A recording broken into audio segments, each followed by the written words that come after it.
Conrad Kurz, El acechante nocturno, por Guy Haley. Capítulo 4. Futuro imperfecto. La sangre humeaba.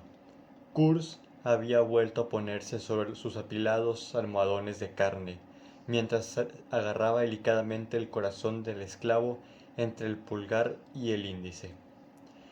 He olvidado lo que estaba hablando, gruñó. Mordió con fuerza el corazón del esclavo.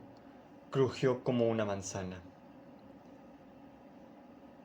Sangre oscura brotó de la irregular aorta y salpicó el suelo, donde se congeló encima del vitae que ya había ahí. Kurz mordisqueó el duro músculo antes de darle un bocado a la carne. Señaló con el órgano. No importa, dijo mientras hacía girar la carne. Hay muchas cosas que necesito decirte. El destino y cómo debemos seguirlo. El futuro está decidido, continuó. Y tú lo sabías. Sabías que el imperio estaba condenado. No sé por qué lo intentaste. Era el sueño de un tonto.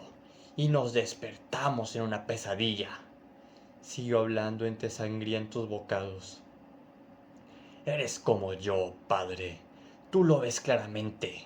Sanguinius también, aunque es tan ingenuo como tú. Cuando ves el mundo como nosotros, ¿cómo puedes confiar en la naturaleza humana? Es oscura y sombría, y no merece mérito alguno. He visto en la más profundo del interior de sus corazones y de su futuro. Allí solo hay sombras. Tú me diste el regalo de la premonición. ¿Por qué no lo hablaste conmigo o con los demás? ¿Por qué no me lo explicaste? ¿Por qué debemos sufrir tanto? Una suave lluvia lo acariciaba, trazando líneas serpenteantes y translúcidas sobre la marmórea piel, fría cuando se condensaba en el cielo.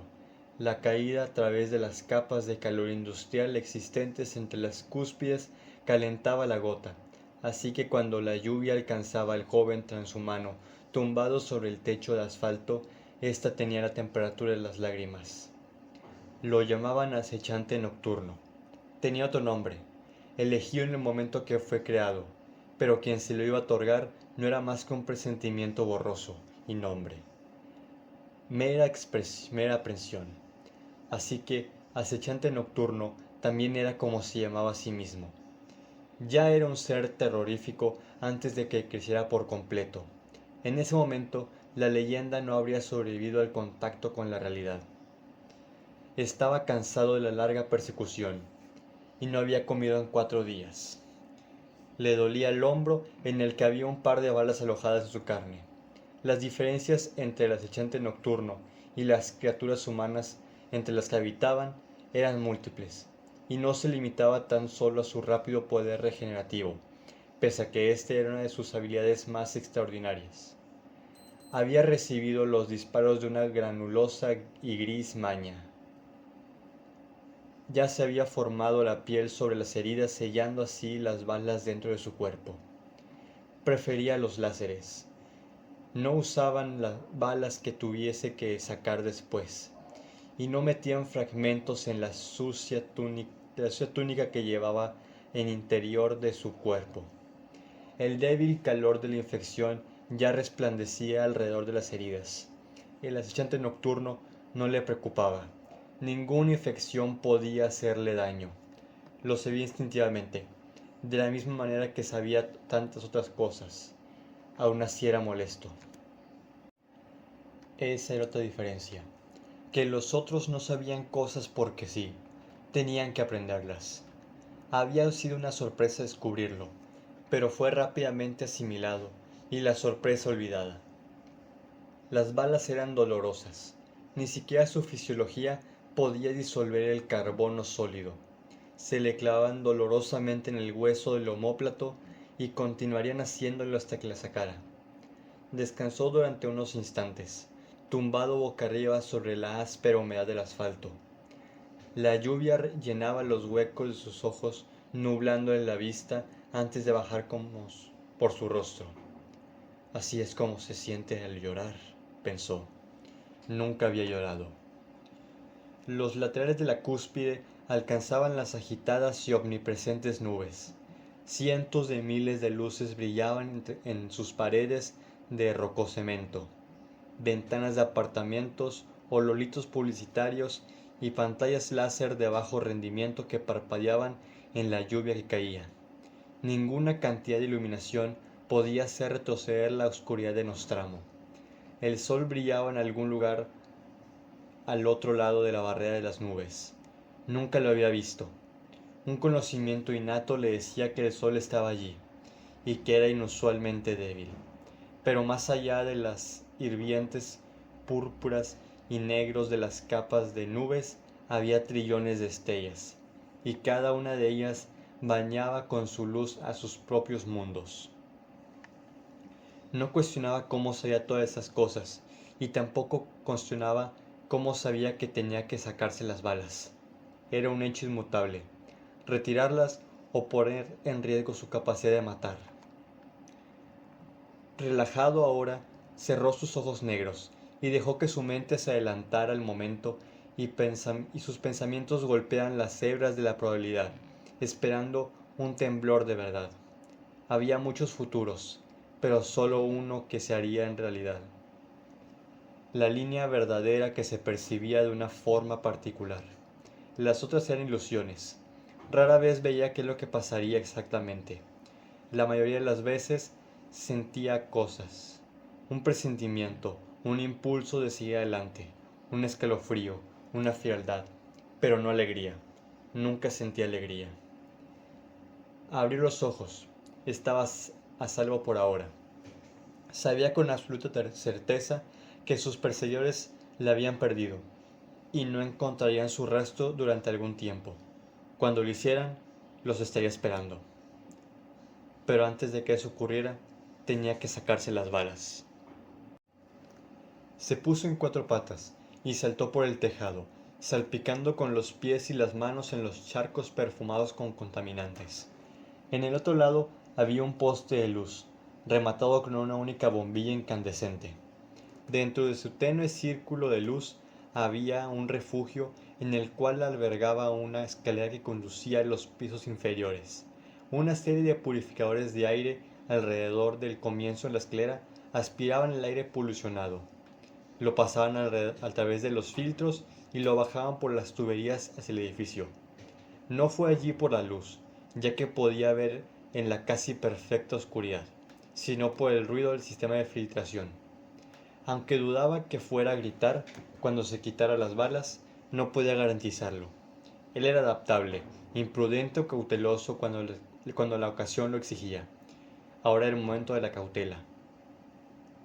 Se colocó entre las máquinas y el desvencijado refugio. Se puso en cuclillas, movió sus extremidades para conseguir estirar al máximo posible su brazo y tocó a tientas su hombro.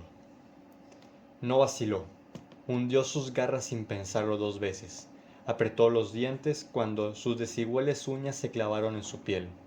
Un suave gruñido escapó a sus labios. Encontró fácilmente la primera bala.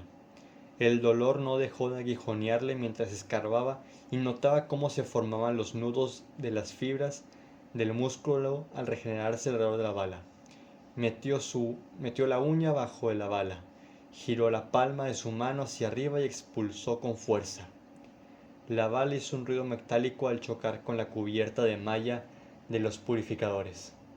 Cayó a través de esta y repiqueteó en las entrañas de la máquina hasta que entró en el interior del edificio. Se detuvo, alerta. La lluvia caliente corría junto con una sangre aún más caliente. Nada. Nadie lo escuchó, o a nadie le importó. El miedo impedía que la mayoría de la gente investigara ruidos extraños. Al principio por miedo a los miembros de las bandas y últimamente por el miedo a él. La segunda bala estaba enterrada lejos para poder alcanzarla con comodidad. Gruñó con frustración, se retorció y giró su brazo forzando su codo hacia abajo con su mano libre, mientras se movía entre su carne sangrante. Sus uñas rozaban la bala, haciendo que se deslizara por la herida. El dolor lo podía soportar. Sin embargo, la molestia era más lo que podía soportar. 3 veces metió la punta de la uña del dedo índice en una muesca de metal, antes de que se le escapara, y los movimientos de su cuerpo la succionaran de nuevo. Toda decisión cercana era un momento de frustración, interrumpido por el dolor. Soltó un estrangulado grito de frustración. Finalmente cogió la bala, la sacó y la dejó caer sobre el tejado. La negra sangre se arremolinó en la superficie del agua estancada. Escarbó un poco más en busca de los hilos de tela que se le clavaban en el músculo. Estos salieron con facilidad, y el dolor que causaron cuando lo sacó fueron perseverantemente satisfactorios. Una vez hubo terminado, inclinó la cabeza hacia atrás y con las manos cruzadas sobre el regazo se permitió quedarse dormido. El día fue apenas más luminoso que la noche. En las mañanas se afianzaba una especie de monotonía.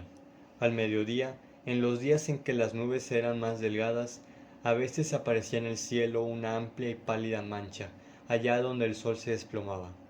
Si no era así, todo parecía siempre igual. La oscuridad, los anuncios, las luces de las viviendas, el ruido del tráfico. El cambio en la luz era infinitesimal, invisible para todos menos para él. Y el más brillante de los días no había más calidad que hubiera habido en la medianoche más nublada en la antigua tierra. Sin embargo, a él le bastaba para juzgar el paso del tiempo. Cuando se despertó, era de mañana. Había dormido durante varias horas. El ruido del callejón llamó su atención. Los montones permanentes de basura que asfixiaban en las zonas menos transitadas de Nostradamus Quintus dificultaban el poder moverse en silencio. Alguien intentaba ser sigiloso y no lo conseguía. Movió el hombro. Estaba mejor.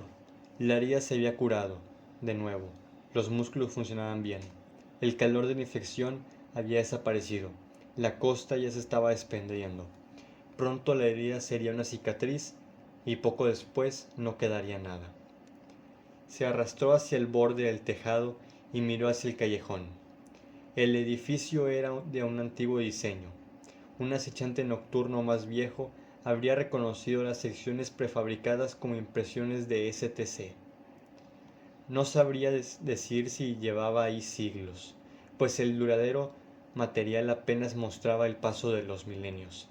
Se había construido sobre una ladera en los siglos ya olvidados. En una de las varias docenas de laderas de la colmena se había tragado, de forma gradual.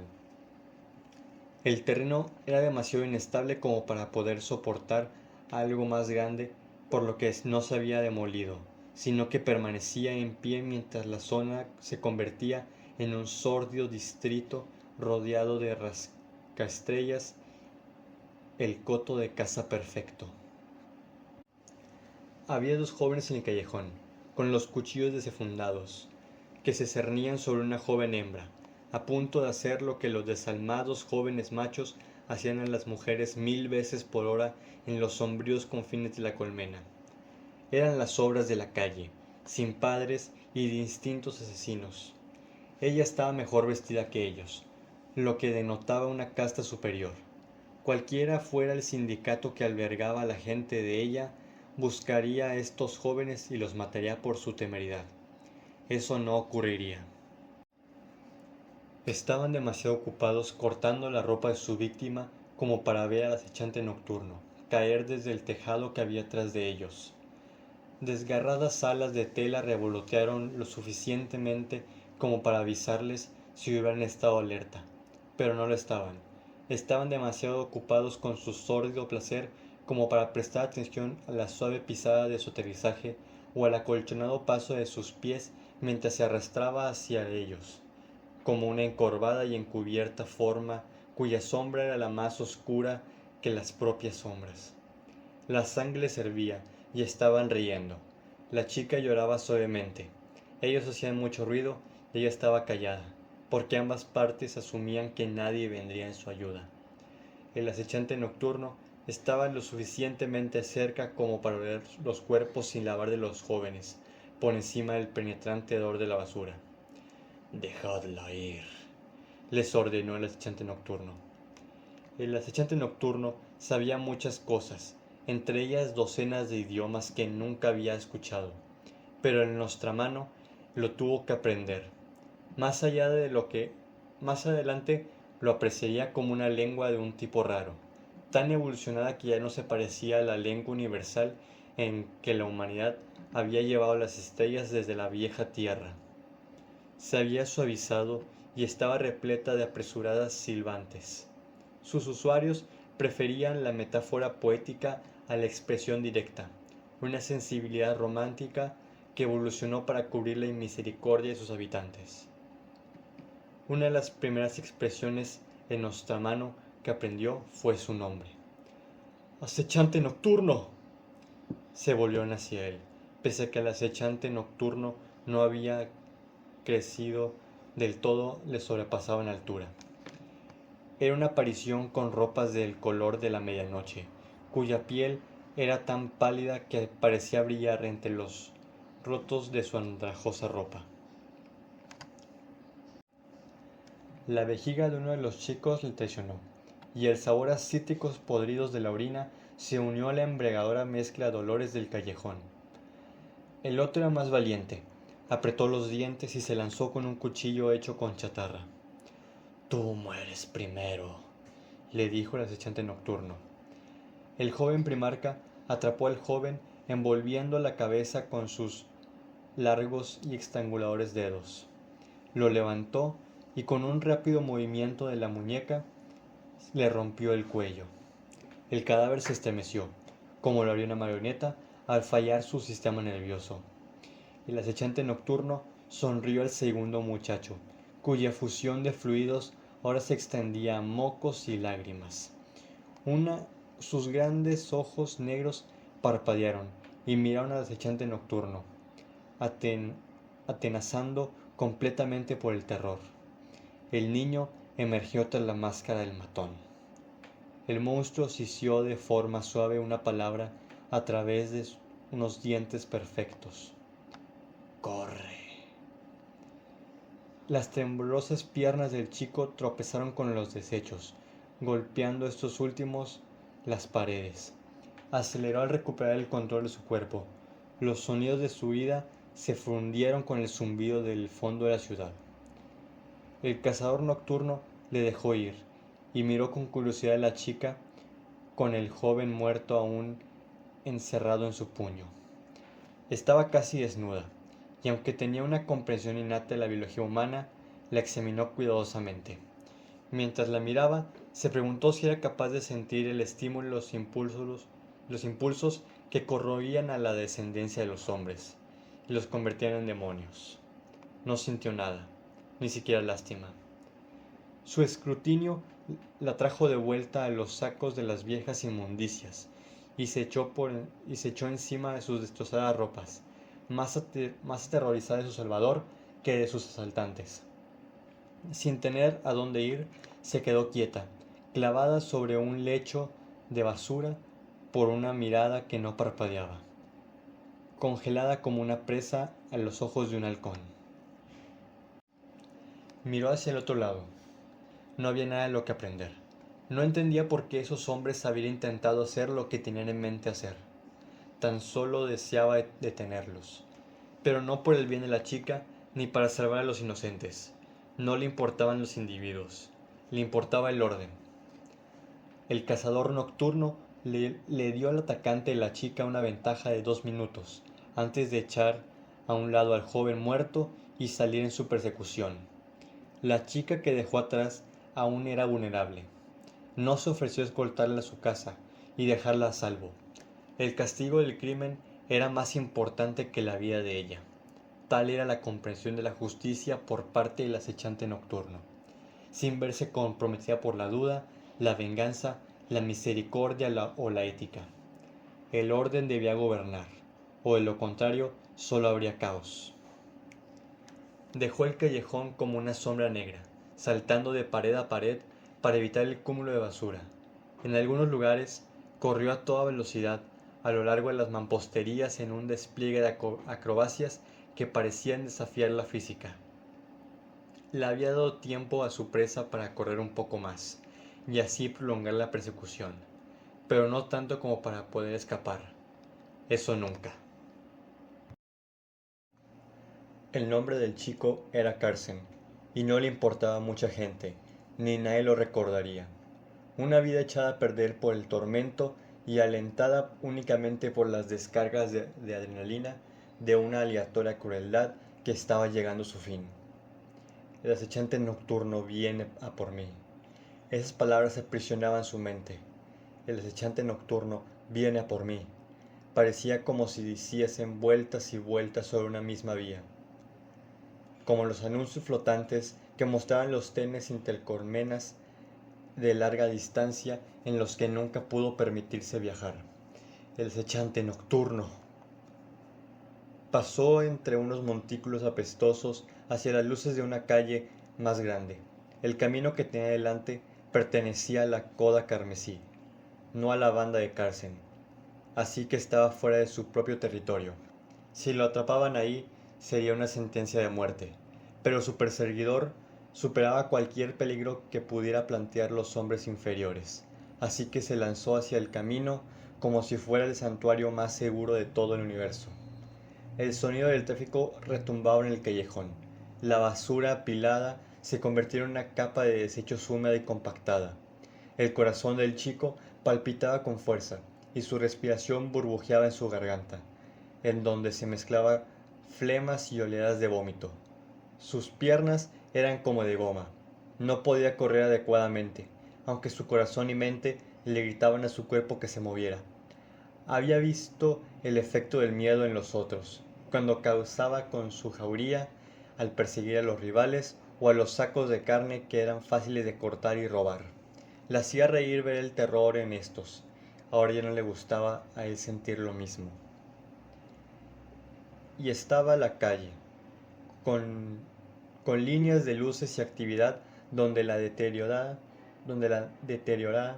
ciudad vieja los distribuía hacia los lugares adecuados, donde los edificios eran todos altos y debían ser y los vehículos circulaban a lo largo de las calzadas de 4 carriles hacia los destinos impredecibles. El destino dictó cruelmente que el último tramo hasta la seguridad fuera largo. Vio a los peatones que pasaban por la entrada del callejón, con la cabeza gacha y los ojos bien abiertos. Los vehículos circulaban a toda velocidad, cuyos faros eran más brillantes que los ojos de las ratas, y sus ocupantes estaban cómodos y seguros detrás de cristales blindados. Una cúspide de colmena se elevaba al otro lado de la carretera, cuyas ventanas inferiores estaban a oscuras, cubiertas con rejas y en su mayoría rotas, pero las superiores brillaban, domicilios donde vivían familias, lugares tan seguros como podrían serlo en ese violento mundo. Seguridad, gente. Miró por encima del hombro y se atrevió a sonreír cuando no vio el acechante nocturno tras sus pasos. El chico estaba a punto de llegar a la esperanzadora distancia de la salvación. Una daga de luz de color limón cortaba la oscuridad del callejón, arrojaba largas sombras en todos los montículos de basura y convertía la lluvia química en gotas de diamante fundido. Carsen tropezó en mitad de la carrera, con la mano extendida hacia la calle, tan cerca de la luz, y jadeó con alivio. El terror de la oscuridad lo atrapó en ese momento. En la cúspide de la esperanza, una mano de hierro se había cerrado alrededor de su tobillo y lo arrastraba de nuevo hacia la oscuridad. Tan solo un débil grito escapó hacia el tráfico. En las calles de Nostramo Quintus, nadie prestaba atención a tales sonidos. Los peatones y los coches se apresuraban a salir adelante, preocupándose tan solo por sus propias vidas. El acechante nocturno lo tenía. Carsen se balanceaba mientras la bestia escalaba el costado del edificio, arrastrándose con una sola mano por el desmenuzado rococemento. Carsen pensaba que se iba a congelar por el terror, que empezaría a suplicar como el débil siempre hacía ante el fuerte. Pero los instintos animales anularon su petrificada conciencia y le obligaron a luchar.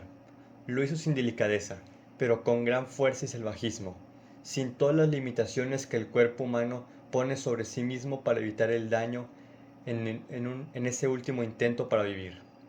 Bien podría haber arañado una montaña. Comparado con el poder sobrenatural del acechante nocturno, él era menos que nada. En lo alto de la pared, el acechante nocturno lanzó a Carsen por encima del tejado. Sintió que algo se rompía en su tobillo, incluso antes de rebotar con fuerzas en el rococemento y rasparse la piel de las rodillas, las palmas de las manos y buena parte de la cara. Se puso a lloriquear, sin atreverse a levantar la vista. Cuando lo hizo, estaba solo otra vez. El monstruo se había ido. Se desplomó y se quedó tendido mirando por encima del hombro. Se pasó la mano por la cara para quitarse el agua que hacía que le escocieran los ojos. No había señales de su atormentador. El dolor le quemó el pie cuando se puso de pie. Esto no lo detuvo. Nada podía. El terror azotaba su espalda. Cogió hacia al lado más alejado del edificio, donde de nuevo la luz de la calle le hizo señas. Los anuncios estroboscópicos le colorearon con fragmentos de eslóganes de productos que nunca pudo permitirse. Deslumbrando al pasar y sumergiendo la zona de nuevo en oscuridad. Un fuerte golpe rompió 4 de las costillas de Carsen y lo hizo retroceder. Logró rodar antes de que la cosa estuviera encima de él otra vez, y que una enorme y despiadada mano apartara su débil brazo de niño del cuchillo que llevaba a su costado. Una segunda mano rodeó su delgada caja torácica y lo clavó en el tejado. Carsen gritó y golpeó inútilmente a su captor. El acechante nocturno se inclinó ante los golpes. Lo hizo que los recibiera en su angulosa cara. Carsen golpeó y golpeó hasta que se le rompieron los nudillos. El acechante nocturno no se inmutaba. Jadeando, Carsen dejó caer su mano al suelo. Ese era el acechante nocturno. Una cara pálida de ángulos pronunciados y los ojos tan negros como los de cualquier otro nostramano. Brillaban con una inteligencia inhumana. Sus finos labios estaban abiertos. Al ver los blancos que eran sus dientes, Carsen vio a su captor de otro modo. Estaba sucio y apestaba a vida callejera y asesinatos descuidados.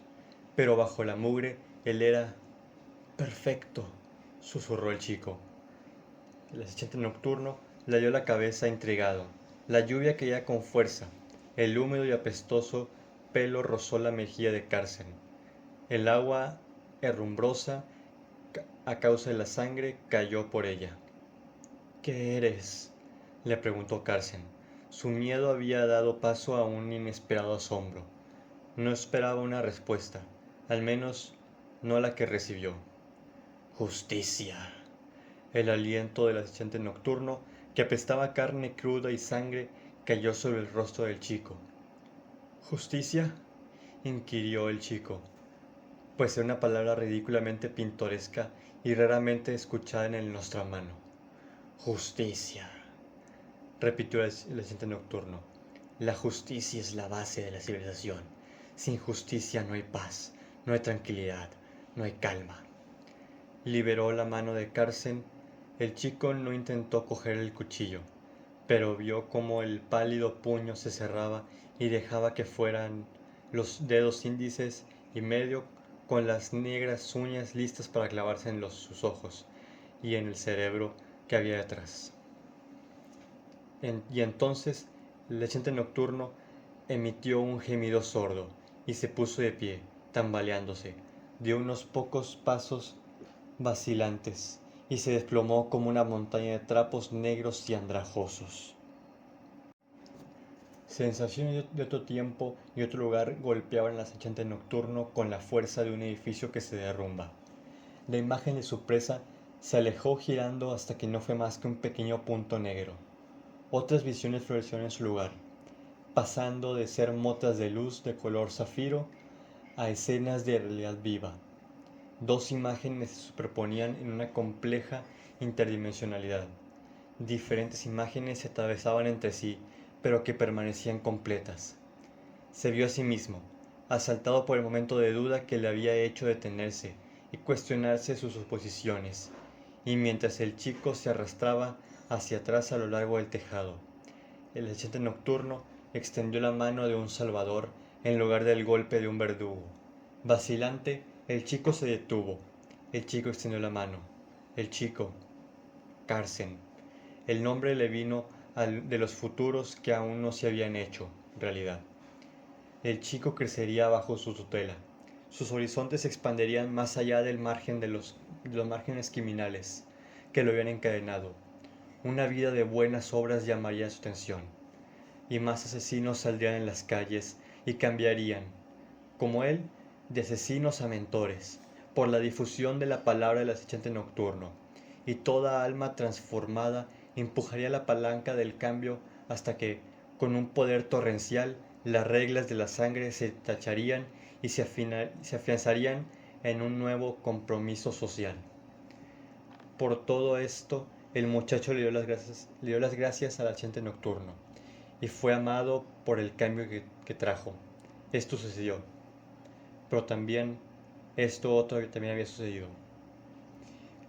El asistente nocturno se vio a sí mismo asaltado por el momento de duda que le había hecho detenerse y cuestionarse sus suposiciones.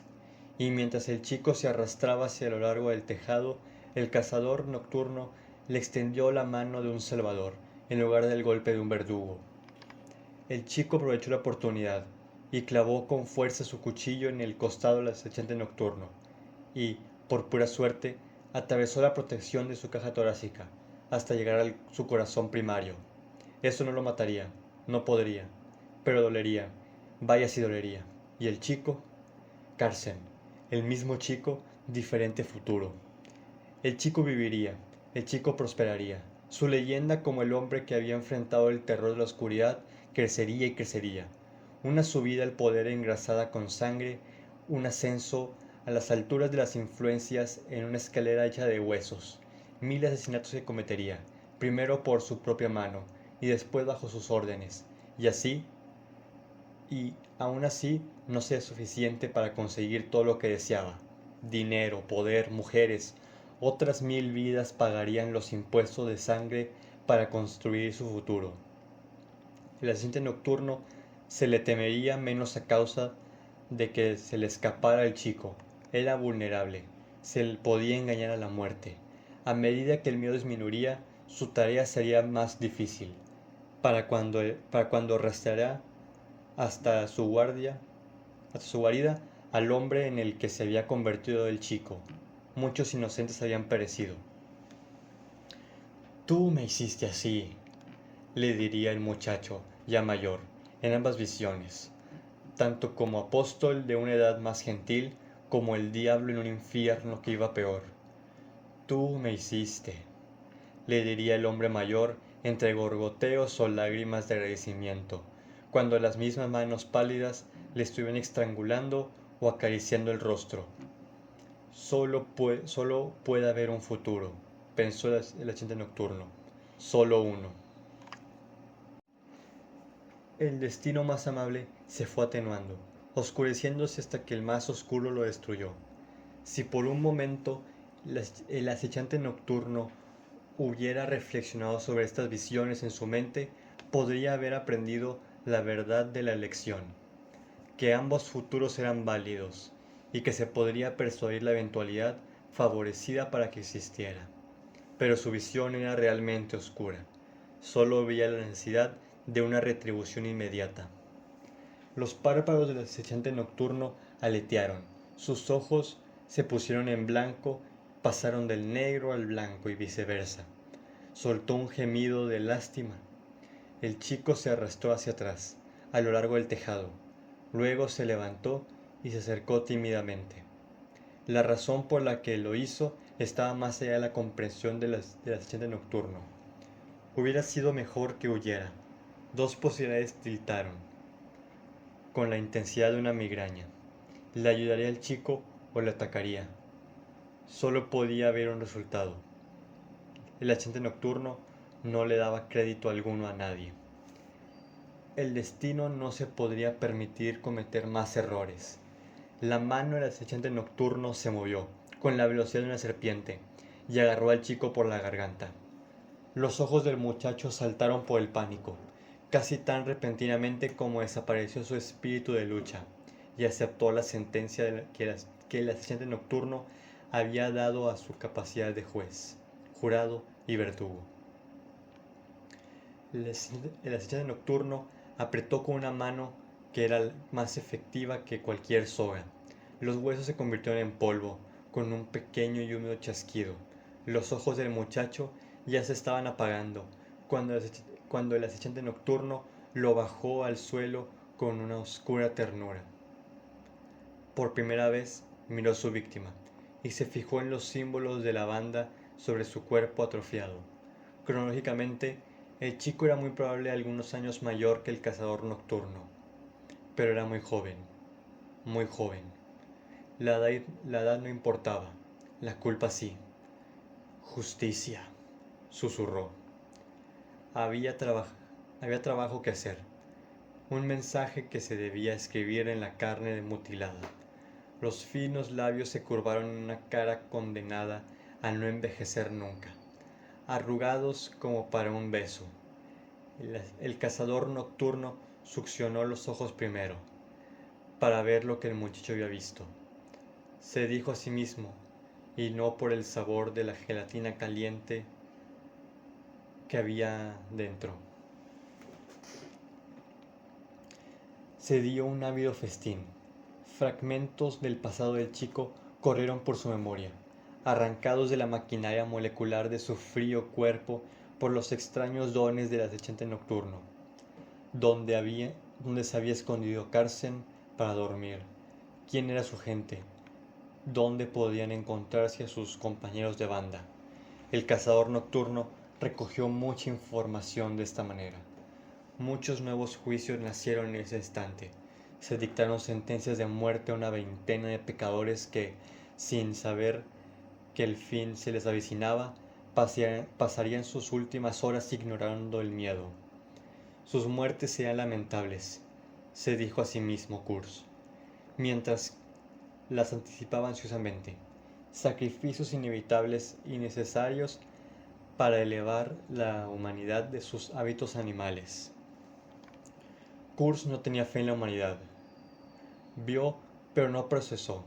El cuchillo que estaba a unos metros de distancia, caído de su vaina, demasiado lejos como para que el muchacho lo hubiera alcanzado, y no recordó lo que podía haber ocurrido.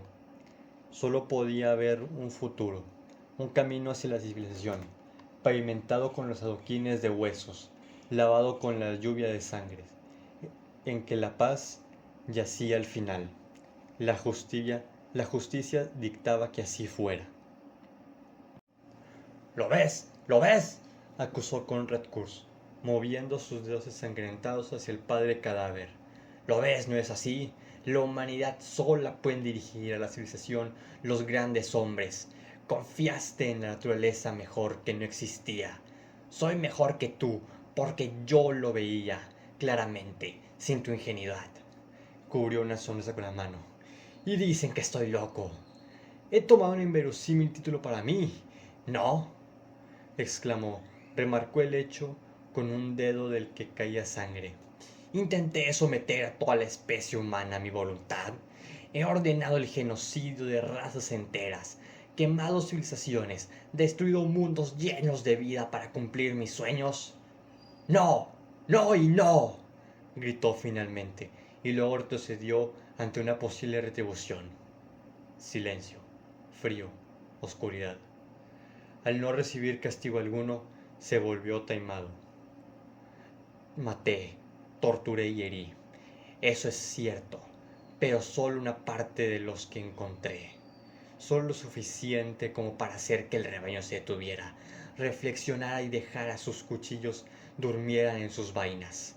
Les dije la verdad.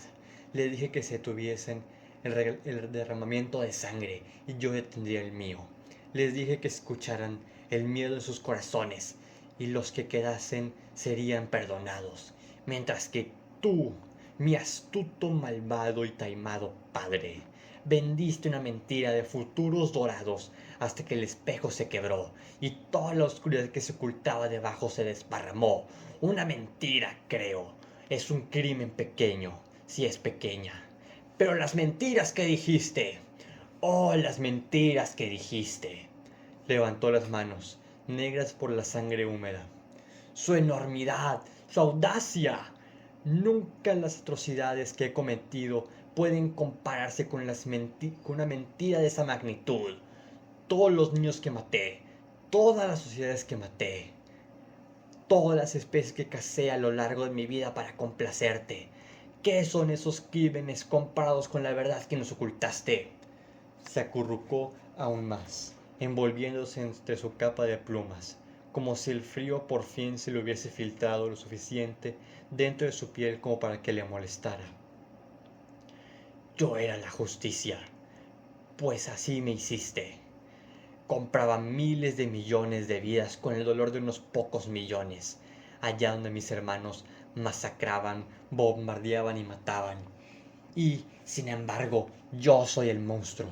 Yo soy la cosa de la noche, tan despreciada como temida, mientras ellos eran tus brillantes paladines. El gran Horus, el glorioso Fulgrim, dijo con una risita. O no viste su traición, o nos mentiste a todos. Yo sé cuál es de las dos posibilidades es cierta. Miró fijamente a los ojos de la cosa que había creado. Lo sabías, siempre lo supiste. Cus miró hacia otro lado y tosió. Introdujo una uña entre sus dientes para sacar un trozo de carne del corazón que le había quedado allí. Luego lo masticó pensativamente. Inhaló profundamente. Fue el sonido humano de la comprensión. Lo olvidé, dijo alegremente, con su resentimiento ya casi olvidado. Te estaba contando cómo llegué aquí, a Tazahualza. Me detuve, ¿verdad? Qué descortés. Continuemos.